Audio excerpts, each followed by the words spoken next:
kemudian dari situ kita mengajukan ke kecamatan, UPT Pertanian Kecamatan, Ibu perlunya apa? Oh, ini dari kecamatannya minta kita menanam jahe. Ya saya nggak punya bibit jahe. Baik, saya ajukan. Diajukanlah ke kabupaten. Sampai di kabupaten turun pembina dari Bejo, PT Bintang 7. Dari situ diturunkan, nggak tanggung-tanggung kan, diturunkan bibit sebanyak 20 kilo. Padahal kita cuma 10 orang. Itu lumayan kewalahan dan dengan lahan yang sedikit. Jadi di situ bisa kita mengajukan, bahkan bisa sampai dapat banyak. Kalau tahu jalurnya. Lanjut. Nah, di sini mungkin ibunya boleh sini bantu saya. Nah, tadi kan kita sudah punya memilih bibit. Nah, kita akan menyemai. Jadi kalau misalnya kita masih mandiri, itu misalnya kita cari bibit jahe di pasar, tanya dulu sama penjualnya, ini jahe merah umur berapa dipanen. Kalau misalnya dipanennya umur 1 tahun lebih, nah itu bisa untuk bibit. Jadi cari yang dia ada bakal tunas. Ya, ada mentik-mentiknya itu bakal tunas. Oh, berarti ini bisa untuk bibit. Ya, lalu kita pilih. Mungkin kalau kita membeli sekilo, misalnya nanti lainnya untuk membuat jahe merah, sisanya kita pilih untuk bibit supaya nanti pada saat kita butuh, kita sudah punya pohonnya. Nah, setelah bibit kita punya, media tanam. Medianya yang seperti apa? Medianya yang untuk nanam jahe seperti apa? Kira-kira yang gimana Ibu Bapak? Ya, jadi harus dicampur-campur, tidak hanya satu tanah aja, tidak. Jadi kita gabung 2 atau 3 unsur media, yaitu tanah, kemudian sekam, apa ya namanya kalau ini gabah? Oh, bekas gabah. Ya. Puput. Ya, seperti itu. Kalau kita bilang sekam gitu. Ya, sekam. Nah, sekam ini kan biasanya dari petani tidak langsung kita pakai. Biasanya diarahkan dulu ke petani peternakan. Biasanya untuk ayam, untuk bebek, ya, untuk alasnya itu. Nah, jadi sekam itu sudah ada kotoran hewannya. Bagus untuk tanaman, tetapi tidak sebagus yang kita kira. Karena ternyata kalau ada kotoran-kotoran hewannya itu memang bagus untuk pupuk, tapi harus misalnya sudah 3 bulan sudah difermentasi seperti itu. Kalau masih baru itu mengandung bakteri yang bisa membuat busuk jahe. Nah, jadi sekam yang kita punya dari peternakan itu harus dibakar dulu. Jadi makainya kita sekam bakar. Kemudian campuran yang ketiganya pupuk. Nah, pupuk atau bakaran sampah boleh, tapi bakaran sampahnya harus yang organik. Jangan ada plastik, jangan ada bekas karet atau apa logam, apalagi seperti itu. Jadi misalnya daun kering kita bakar. Nah bakaran itu bagus buat tanaman. Nah, selain bakaran bisa juga pupuk organik. Misalnya kita beli, boleh di taman belinya pupuk organik. Kenapa kita nggak boleh memakai pupuk anorganik atau pupuk kimia? Nah, seperti itu. Nah, ukurannya misalnya perpaduannya itu 1-1-1. Kalau misalnya tanahnya 1 karung, bakarannya 1 karung, maka sekam bakarnya 1 karung. Dengan demikian nanti kalau kita udah campur itu posisinya dia gembur, mawur. Jadi tanah yang bagus itu bukannya padat, tapi dia gembur, mawur seperti itu. Jadi dia jadi dengan mawur itu udara gampang masuk ke dalam tanah. Juga air, ya ada sela-selanya. Jadi air dari atas pun kalau misalnya kita siram atau kehujanan, itu airnya akan gampang turun ke bawah. Seperti itu. Nah, kalau media sudah kita dapatkan, kemudian kita akan menyemai. Tadi bibit kita pilih dari pasar, nggak apa-apa awalnya. Jadi kalau misalnya ibu-ibu bapak-bapak bikin kelompok untuk awalnya, kan nggak mungkin kelompok, Pak, saya udah punya kelompok, saya mau minta bibit, mana tanamannya, belum ada bentuknya. Jadi biasanya di kelurahan atau di kecamatan lihat dulu bahwa kita sudah menanam. Baru kalau kita sudah ada tanaman, udah ada tempat kelihatan rapi, oh iya berarti kelompok ini memang sungguh-sungguh. Kalau seperti itu akan gampang kita untuk mendapatkan bantuan berikutnya. Mungkin setelah itu kita mengajukannya pupuk. Tapi saya jahe ini baru sedikit, Pak, saya butuh agak banyak, turun jahe gitu. Jadi tidak omong kosong kalau misalnya saya udah ada kelompok tapi dia belum ada, biasanya lurah atau kecamatan biasanya itu paling bohong doang, soalnya kan kok ngomong tapi kok nggak ada tanamannya, ya nggak ada buktinya. Tapi kalau kita sudah membentuk kelompok, sudah ada nih wadahnya ini, tanamannya ini, tapi baru sedikit, Pak. Nah mungkin kita perlu dapat banyak, karena ini anggotanya banyak 20. Nah pasti dari kelurahannya atau dari UPT pertaniannya dia akan semangat. Wah, warga di sini giat ya, ternyata ada kelompok yang harus kita bantu nih. Seperti itu. Jadi kalau ada buktinya, sudah ada tanamannya, udah kelihatan, dia akan dengan senang hati membantu.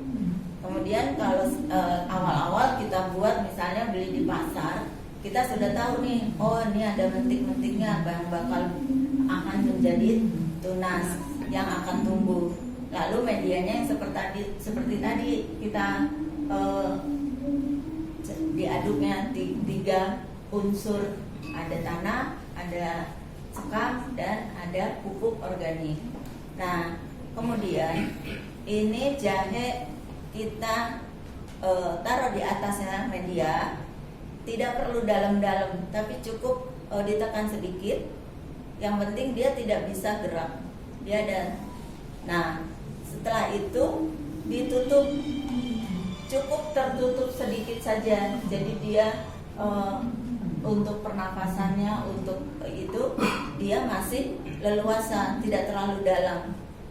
Itu ditutup sekedarnya. Kemudian pentingnya ini harus menghadap ke atas.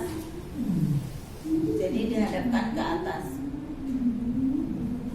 Setelah ditutup, nah kalau sudah tertutup tidak terlihat, itu bisa kita letakkan di tempat yang teduh, tetapi tetap dapat sinar matahari. Misalnya di teras. Di teras yang kalau pagi dapat matahari, siangnya tidak. Nah itu lebih bagus. Jadi tidak perlu membuat planet atau rumah semai gitu, kecuali dalam besar. Kalau misalnya kita kelompok besar udah didanain, nah itu perlu membuat rumah semai. Nah setelah kita mempunyai media tanam yang sudah ada bibitnya, kita letakkan di tempat teduh. Nah penyiramannya seperti tadi, tidak banyak-banyak, jadi cukup disemprot saja. Itu cukup seminggunya 2 atau 3 kali saja.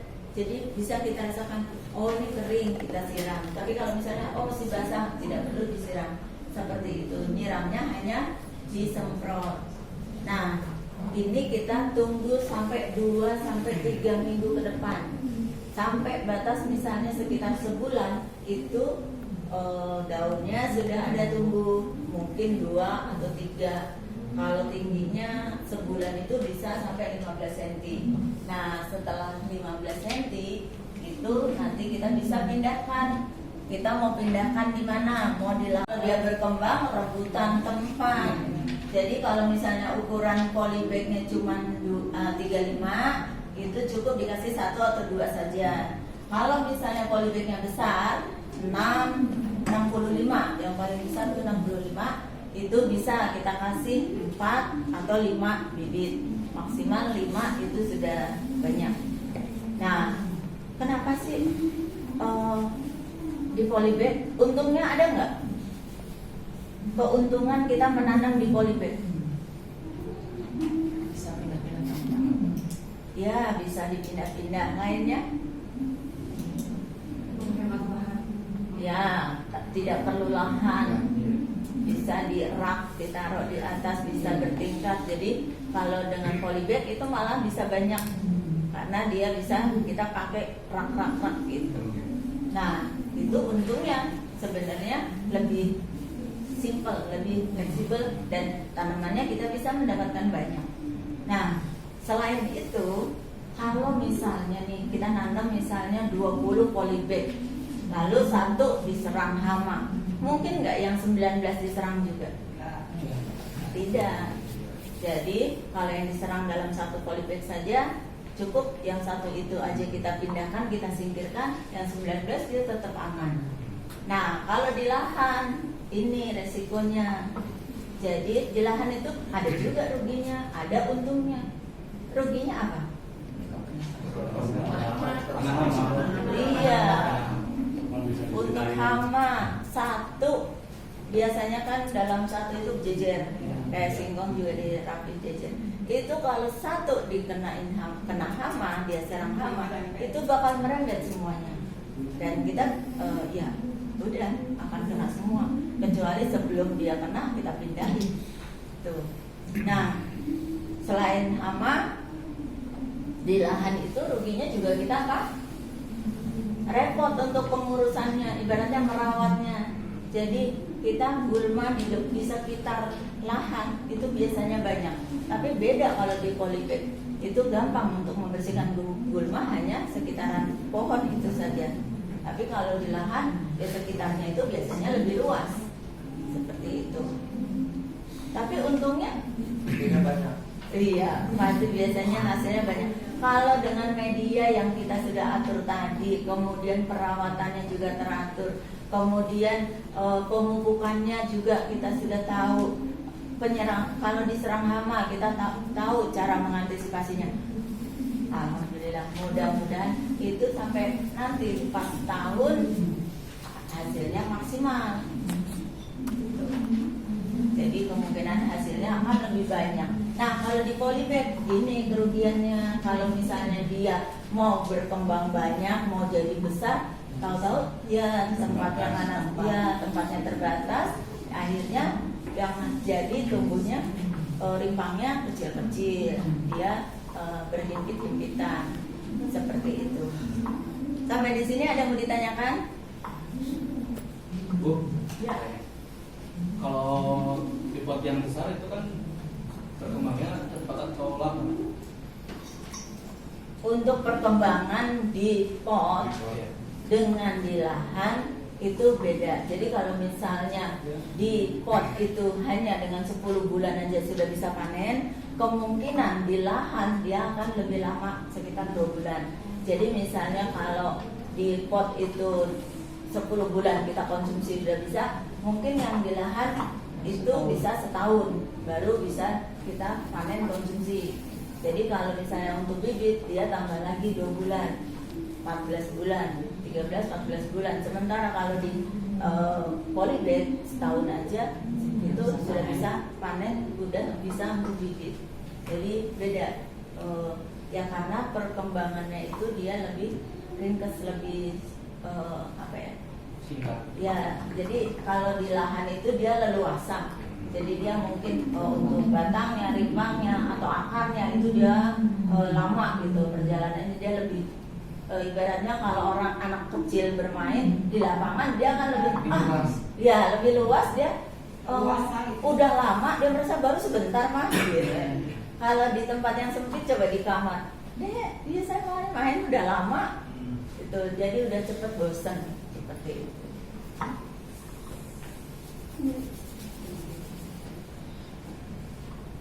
Nah, ini contoh menanam jahe. Ini ukuran polybag, kalau dihitung itu yang 35, itu yang sedang.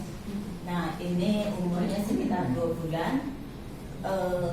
awalnya ditanamnya hanya 1 atau 2 bibit, paling banter 2 bibit, dan itu sudah berkembang, sudah tambah batangnya.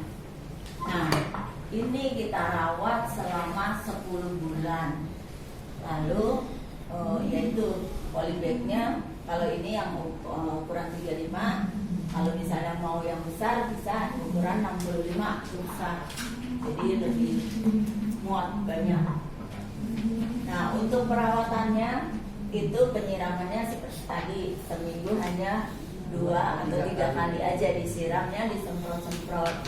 Jadi kalau di polybag itu untungnya kelihatan tanahnya, jadi tidak juga bakal kebanjiran. Tapi kesulitannya seandainya, nah biasanya kalau ini karung, air tuh otomatis turun ke bawah. Kalau polybag yang buatan pabrik, terkadang lubangnya itu sudah dibuat tapi tidak terbuka. Nah, itu harus kita teliti bahwa lubang pot atau lubang polybag itu benar-benar sudah ada. Bahkan kalau bisa kita tambahin supaya air yang yang kita siramkan atau karena kena hujan itu dia tidak lama untuk rembes ke bawahnya. Jadi dia harus cepat rembes ke bawah supaya rimbang yang kita tanam tidak sempat sampai busuk seperti itu. Jadi memang harus keadaannya kering, tanahnya itu hanya lembab saja. Gitu, tidak boleh becek atau apalagi sampai kerendam. Saya pernah ngalamin nanam di polybag. Saya lihat lubangnya sudah ada, ya sudah saya kasih tanah, media tanam. Ternyata pas kehujanan itu air tidak bisa keluar. Ternyata ya. Itu kalau misalnya terendam itu, berarti si tanahnya keras berarti. Nah, jadi kemungkinan dari kerendam atau di polybag itu kenapa banyak air, itu kemungkinannya ada beberapa. Satu, mungkin lubang potnya, lubang polybagnya tidak maksimal. Misalnya sudah dibuat tapi tidak bisa keluar airnya. Yang kedua, bisa juga itu tanahnya terlalu padat. Misalnya pada waktu kita mencampur media tadi tidak sesuai, kebanyakan tanahnya, otomatis tanahnya itu menggumpal, ya bisa menggumpal, dan akhirnya seminggu, 2 minggu, 3 minggu itu tanahnya padat. Karena disiram itu tuh secara otomatis padat. Kalau perbandingannya 1 tadi, kemungkinan padatnya kecil, dan setiap 1 minggu 1 kali itu kita lembur-lemburkan supaya tanahnya tetap ngawur, supaya tanahnya tetap subur. Dan kalau misalnya terendam air, itu kita bisa congkel-congkel tanahnya supaya airnya ke bawah. Jadi kalau misalnya udah ke bawah tapi kok belum keluar juga, nah kita lihat lagi lubang polybagnya.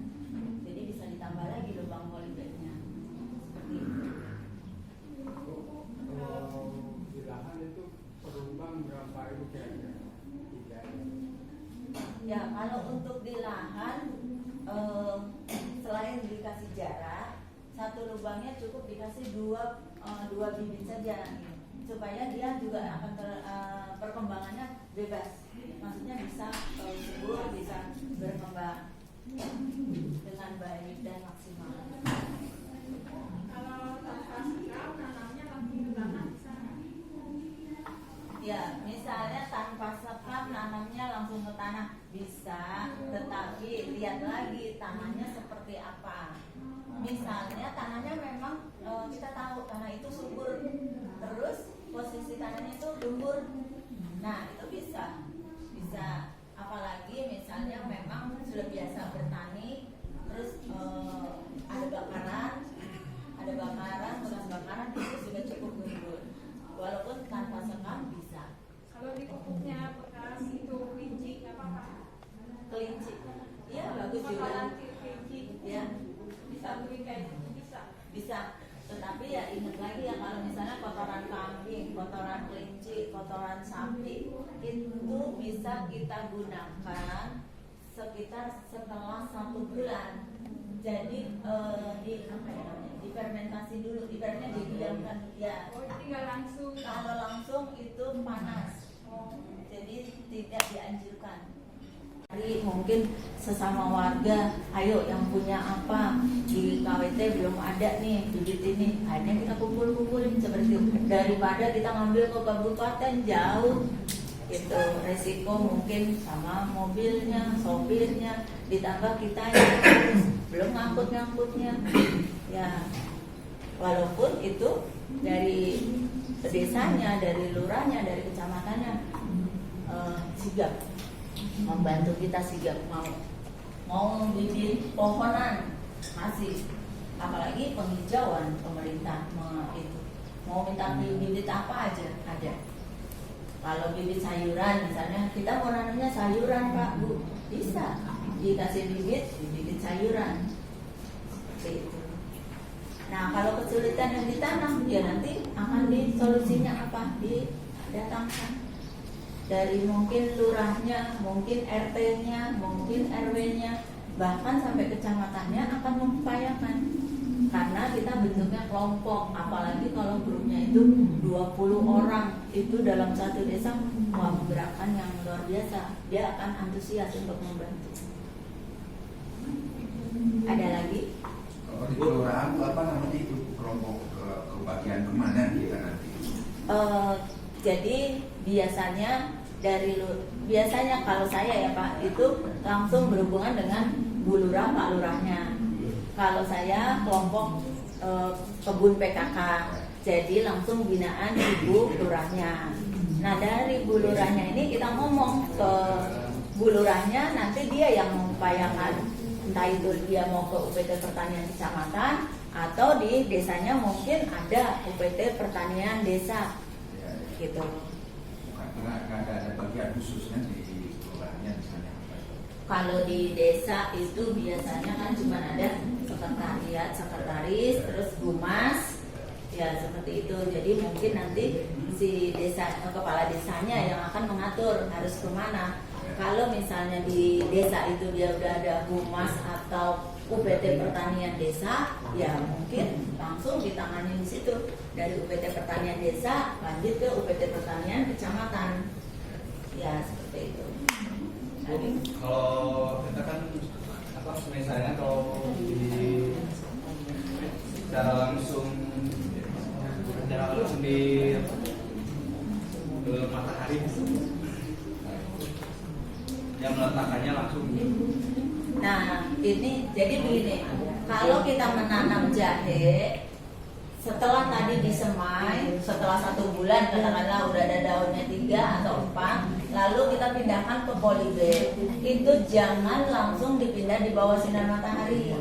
Jadi setelah dipindah ke polybag, itu kan ibaratnya rumah baru. Nah rumah baru ini